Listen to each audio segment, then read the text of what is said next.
બીએપીએસના વિદ્વાન સંત અને ખૂબ જ લોકપ્રિય પ્રેરક વક્તા ડૉક્ટર જ્ઞાન વત્સલદાસ સ્વામીએ મે અને જૂન 2025માં યુરોપની મુલાકાત દરમિયાન શ્રેણીબદ્ધ અને સમજદાર સેમિનારો આપ્યા હતા. ટોટલ 12 યુરોપિયન દેશો જેમાં Australia, Belgium, Denmark, Finland, France, Germany, Ireland, Netherland, Poland, Portugal, Sweden અને સ્વિટ્ઝરલેન્ડના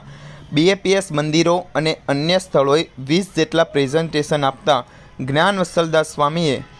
અલગ વિચારો, અલગ બનો, અલગ સફળ થાવ, તણાવ વ્યવસ્થાપન, એટીટ્યૂડ ફેક્ટર, સેવા એ જ અમારું જીવન અને મારું કુટુંબ સુખી કુટુંબ જેવા વિષયો ઉપર વાત કરી હતી. આ વિષયો દ્વારા ઉપસ્થિતોને વ્યક્તિઓ અને પરિવારો દ્વારા તેમના અંગત જીવન તેમજ તેમની વ્યાવસાયિક કારકિર્દી બંનેમાં વર્તમાનમાં સામનો કરવામાં આવતા સમકાલીન પડકારોનો સામનો કેવી રીતે કરવો તે અંગે વ્યવહારુ માર્ગદર્શન પ્રાપ્ત થયું. પરમ પૂજ્ય પ્રમુખ સ્વામી મહારાજ અને પરમ પૂજ્ય મહંત સ્વામી મહારાજના જીવન, કાર્ય અને શાણપણમાંથી શીખીને જ્ઞાન વત્સલદાસ સ્વામીએ ભારપૂર્વક વાત કરી લોકોને વ્યક્તિગત પ્રામાણિકતા, પારિવારિક મૂલ્યો, નૈતિક નેતૃત્વ, સમુદાય સેવા અને વૈશ્વિક સંવાદિતા તરફ પ્રેરણા આપવામાં મદદ કરી.